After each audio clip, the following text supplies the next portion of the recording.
Every single week, millions of British shoppers walk through the doors of Waitrose. They pick up a basket, they browse the aisles, they tap their card, and they leave, quietly, politely, having spent far more than they needed to. How much more? According to consumer comparison data, the average loyal Waitrose shopper pays between £1,000 and £1,500 more per year than someone buying near-identical products at a competing supermarket. Not luxury items, not champagne and caviar, the same milk, the same bread, the same chicken, the same pasta, just with a different logo on the bag. Now think about what £1,500 a year actually means in your life. That's a week's holiday in the Algarve. That's a year of heating bills. That's money into a grandchild's savings account that could grow for decades. It's not a small number, and it's leaving your bank account 52 times a year, in amounts just small enough that you never quite feel the sting. But here's what makes this really interesting. Waitrose isn't overcharging you with one big, obvious trick. There's no single price tag you can point to and say,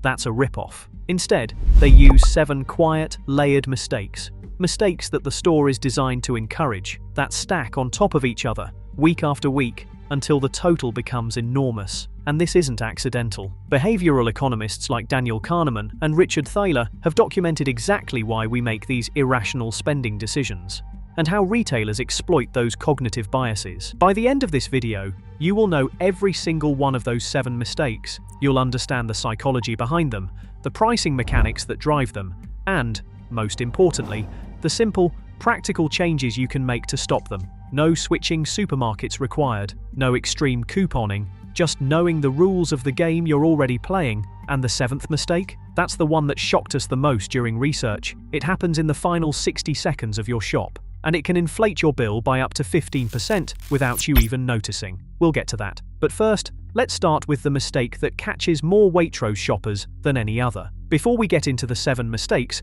let's be clear about something. This video is not an attack on Waitrose. It's not a hatchet job. Waitrose is, by most measures, a well-run business. The food quality is often excellent. The staff are courteous and knowledgeable. The stores are pleasant to shop in. There are valid reasons people choose Waitrose. But Waitrose is a commercial enterprise owned by the John Lewis Partnership, and that partnership needs to generate profit, to pay its staff, fund pensions, invest in infrastructure. That means Waitrose, like every supermarket, is engineered to maximize how much you spend every time you visit. The difference is that Waitrose does it more subtly than most. Aldi and Lidl are transparent. Limited range, low price, no frills. Tesco and Sainsbury's compete openly on price with Tesco Clubcard prices and Sainsbury's Nectar prices. Waitrose competes on trust, on atmosphere, on the unspoken agreement that if you shop here, you're getting something better, and the price reflects that quality. For some products, that's true, but for many others, far more than most shoppers realize, it isn't. And the gap between perception and reality is where the money disappears. What we've done for this video is look at independent pricing data, consumer research from which, academic studies on retail psychology, and publicly available financial reports. This isn't speculation. It's an audit, a respectful one, but a thorough one. Mistake 1. The essential illusion. If you shop at Waitrose regularly, you almost certainly know the essential Waitrose range. It's the value line, white packaging, simple design, no frills. It looks and feels like a budget option, and that's exactly the problem, because looks and feels like a budget option and actually is a budget option are 2 very different things. Across dozens of everyday staple items, milk, eggs, bread, butter, pasta, tinned tomatoes, essential Waitrose products are frequently priced at or above the standard own brand equivalents at Tesco, Sainsbury's and Asda, not the budget ranges, the regular own brand lines. Essential Waitrose tinned chopped tomatoes have been recorded at 70 pence per tin.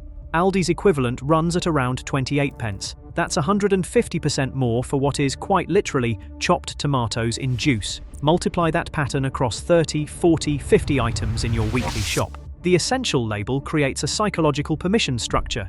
It tells you that you've already made the sensible choice. You've traded down, and because you feel smart, you stop comparing. Behavioral economists call this anchoring within a closed system. Within the Waitrose ecosystem, essential is the budget choice. Zoom out to the wider market, and it's often a mid-price product wearing budget clothing. The actionable tip: pick your 10 most purchased staple items. Take 5 minutes and check those prices against Tesco or Sainsbury's online. For most shoppers, That check reveals at least 3 or 4 items where the gap is significant enough to justify buying them elsewhere. But the essential range is only the beginning. Because even if you're price aware, Waitrose has another tool working on you the moment you step through the door. Mistake 2. The layout tax. When was the last time you walked into Waitrose, went straight to the things you needed, picked them up and left? If you're being honest, the answer is probably almost never. And that's not because you lack discipline. It's because the store is specifically engineered to prevent exactly that. In most Waitrose stores, the entrance routes you past the bakery, the deli counter, or the fresh flowers. The smell of fresh bread, artisan cheeses, seasonal displays. Retail psychologists have documented for decades that sensory engagement at the point of entry increases total basket spend by between 5 and 12%. You haven't picked up a basket yet, and your brain has already shifted from get what I need mode into browse and enjoy mode. Then there's the aisle width. Waitrose aisles are noticeably wider than discount supermarkets.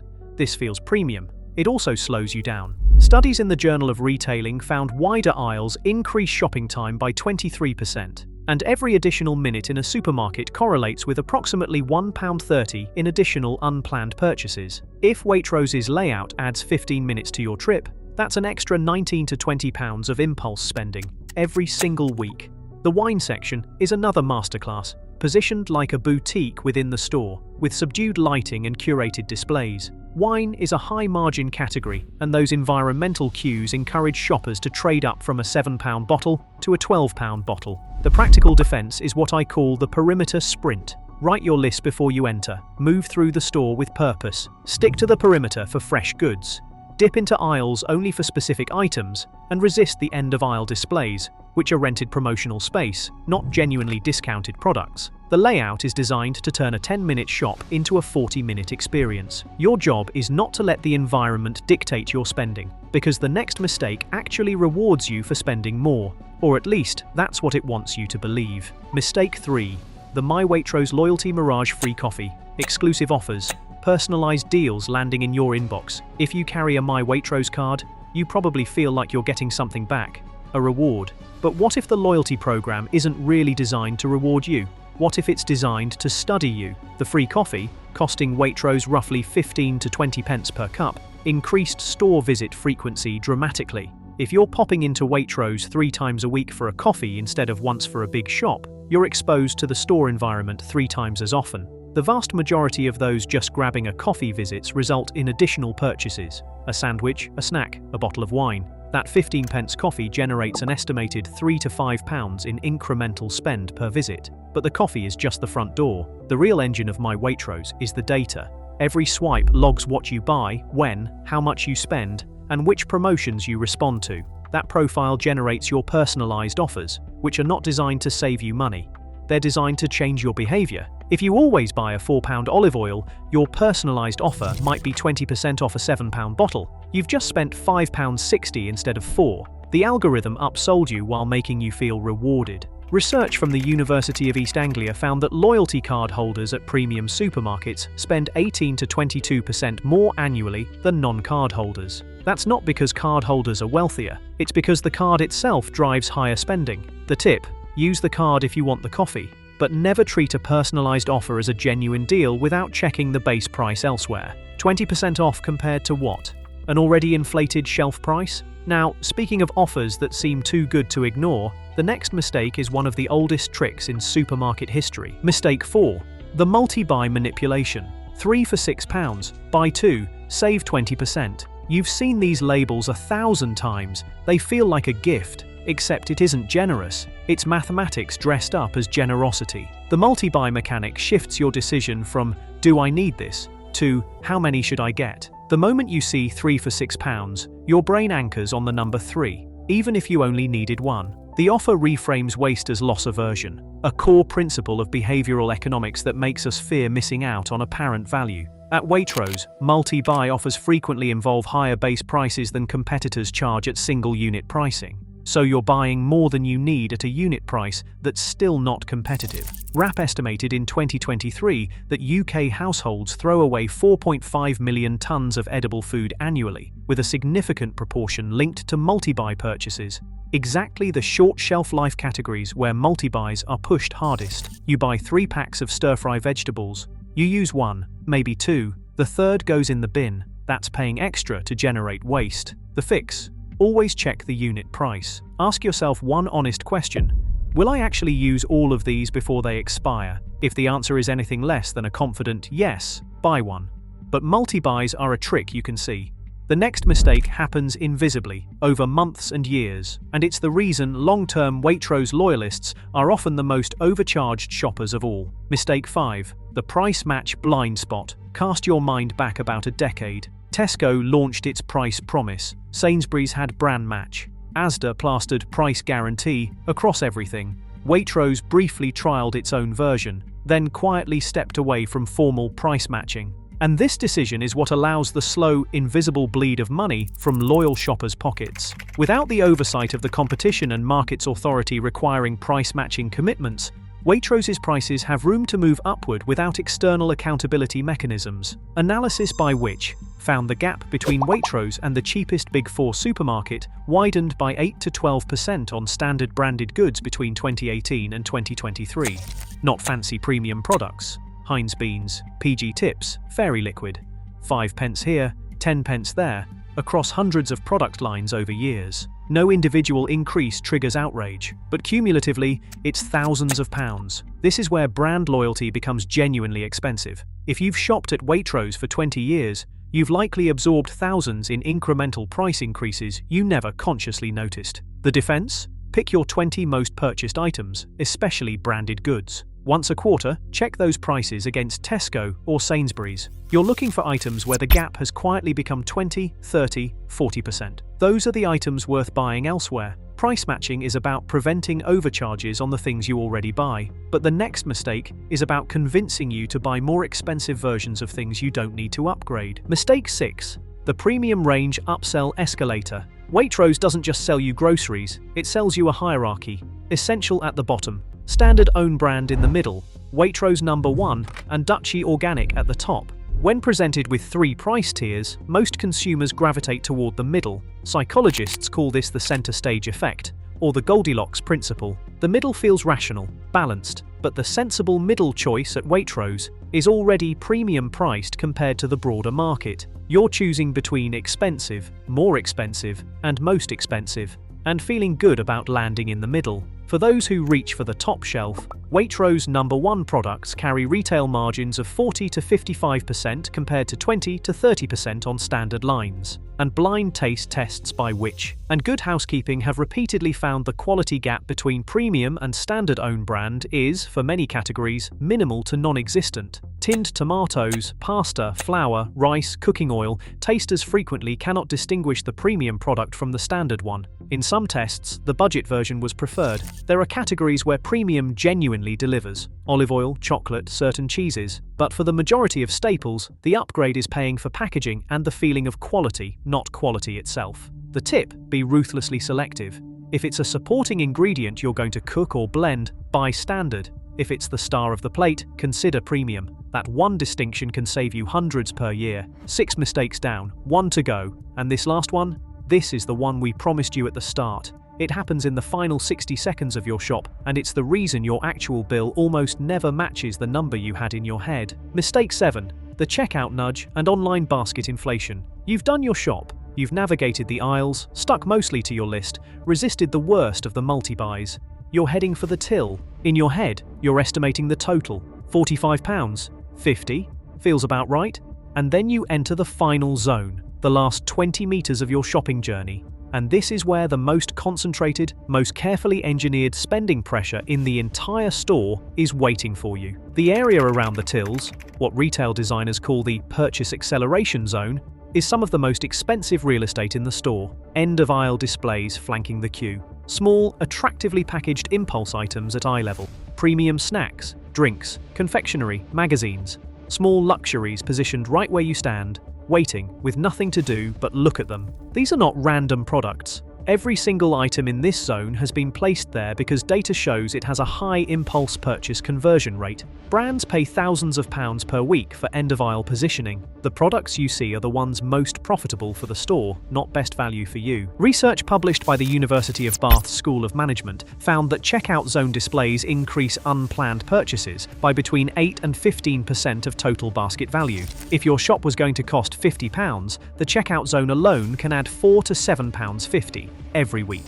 That's £200 to nearly £400 a year spent on items you didn't plan to buy. But it's the online experience where things get even more sophisticated. Waitrose.com and Waitrose's integration with Ocado deploys digital nudging at a scale that physical stores can't match. The "you might also like" suggestions are generated by collaborative filtering algorithms. The same technology Amazon's recommendation engine and Netflix use to suggest products and shows. The system knows what people with similar baskets to yours typically add at the last moment, and serves those items at exactly the point when your psychological defenses are lowest. The "forgotten something" prompt is particularly effective.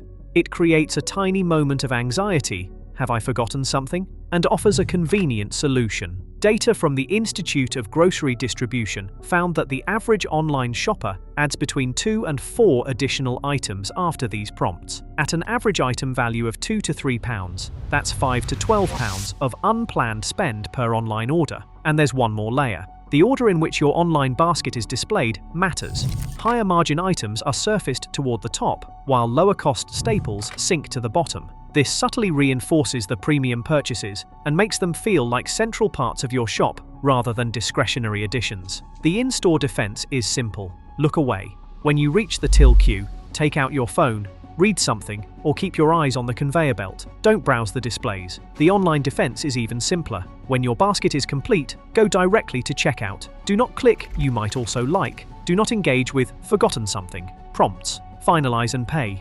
The entire architecture of those final screens is built to inflate your total. The fastest way to beat it is to simply not participate. So let's step back and see the full picture. Because what makes Waitrose's approach so effective and so expensive for shoppers isn't any single trick. It's the system, the layering. It starts before you even enter the store, with a brand identity built on trust and quality that discourages price comparison. It continues with the essential range, creating an illusion of value within a closed ecosystem. The store layout slows you down and extends your exposure to temptation. The loyalty card increases your visit frequency while feeding an algorithm that upsells you through personalized offers. Multi-buy promotions anchor you to buying more than you need at prices that still aren't competitive. The absence of price matching allows silent, gradual price drift on hundreds of everyday products. The premium ranges exploit psychological tiering to push your spending upward. And finally, the checkout zone, both physical and digital, inflates your bill in the last moments of your shop. Each of these mechanisms, on its own,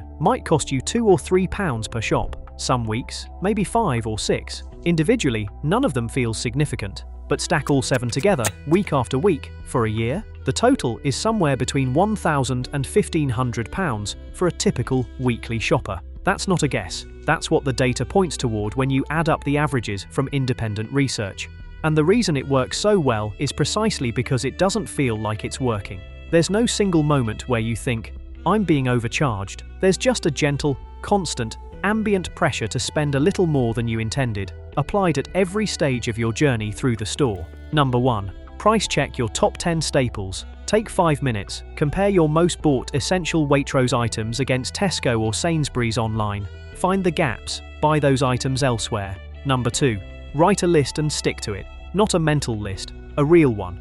On your phone or on paper. If it's not on the list, it doesn't go in the basket. This single habit eliminates the majority of impulse spending. Number 3. Ignore multi-buys unless you will genuinely use every item before it expires. Check the unit price. If the multi-buy unit price is still higher than the single item price at another store, it's not a deal. It's a trap. Number 4. Do a quarterly price audit. Pick 20 items, especially branded goods, and check them against one other supermarket. You're looking for items where the gap has quietly widened beyond 10 or 15%. Number 5. Go premium only where it matters. If you're cooking, baking, or blending an ingredient into a dish, standard own brand is almost always fine. Save the Waitrose number 1 spend for items you'll taste directly and unprocessed. Number 6. At the checkout, Online or in-store, stop browsing. In-store, ignore the till displays. Online, skip the "you might also like" prompts entirely. Finalize, pay, and close the tab. Look, none of this means you have to stop shopping at Waitrose. The food is good. The experience is pleasant. If you enjoy it, keep going. But now you know the rules. You know where the pressure points are. You know which labels to question, which offers to ignore, and which habits are quietly costing you money. And that changes everything. Because a shopper who understands the system isn't a shopper who gets played by the system. You can enjoy Waitrose and still refuse to be overcharged. Those two things are not in conflict. If this video opened your eyes to something you hadn't considered before, I'd genuinely like to know. Drop a comment and tell me which of the 7 mistakes surprised you the most, or if there's a Waitrose habit you're now going to change. I read every comment, and the conversations in this community are always worth having. If you found this useful, subscribing takes 1 second and means you won't miss the next one. We've got a lot more of these coming. Different supermarkets, different systems, same forensic approach. And if you want to see how another supermarket stacks up, the video on screen now takes the same approach with a store that many of you will also recognize. I'll see you there.